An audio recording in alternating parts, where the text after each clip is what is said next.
Okay, so in this video, I want to just talk a little bit about auxin and the shoot apex with apical meristem.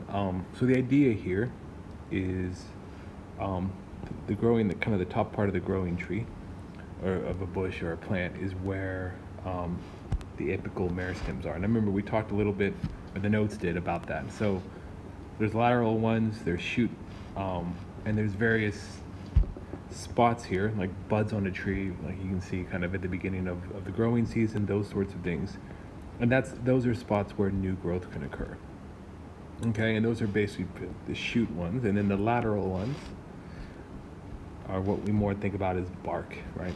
We talked about the xylem, the phloem, and then the cambium layer around that. That's what we're looking at there. So generally speaking, in the apical meristems, the top one, this is where auxin's produced. And auxin's got a couple of functions. It's important in regulating plant growth. It's also important in regulating plant growth in terms of response to light and inhibiting lateral growth, which is growth coming off the plant, branches, if you will, in a lot of cases.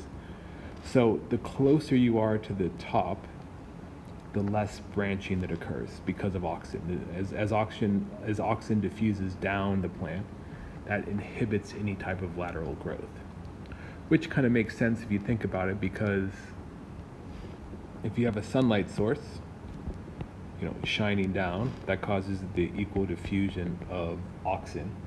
So you want to grow toward that light, right? That's where you want to grow towards.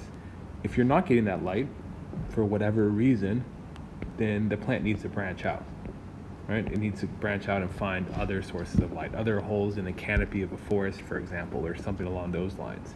So the further you get away from the shoot apex, the more branching you end up having, okay? And it kind of shows that a little bit down here. Right, and this is why if you want to make a plant bushier, you cut off all the tips, the apical meristems. That stops the auxin from inhibiting, and you can get more branching. Okay, so the key kind of thing to think about here with auxin is it diffuses from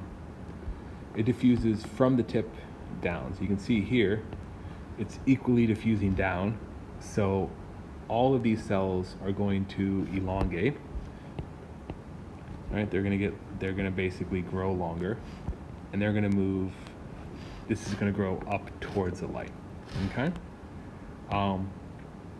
Now, if, for example, here you have an indirect source of sunlight, so the sunlight's coming from the side, auxin responds to that by moving towards, and we'll talk about kind of that a little bit with the pin proteins and things. It moves towards the shaded part of the plant.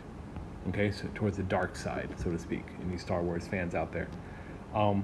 And so what that then happens is, you notice these cells here are pretty small. It causes them to elongate, and we'll talk about what that looks like in a moment. But it causes them to elongate. On one side, notice the other side doesn't really change shape.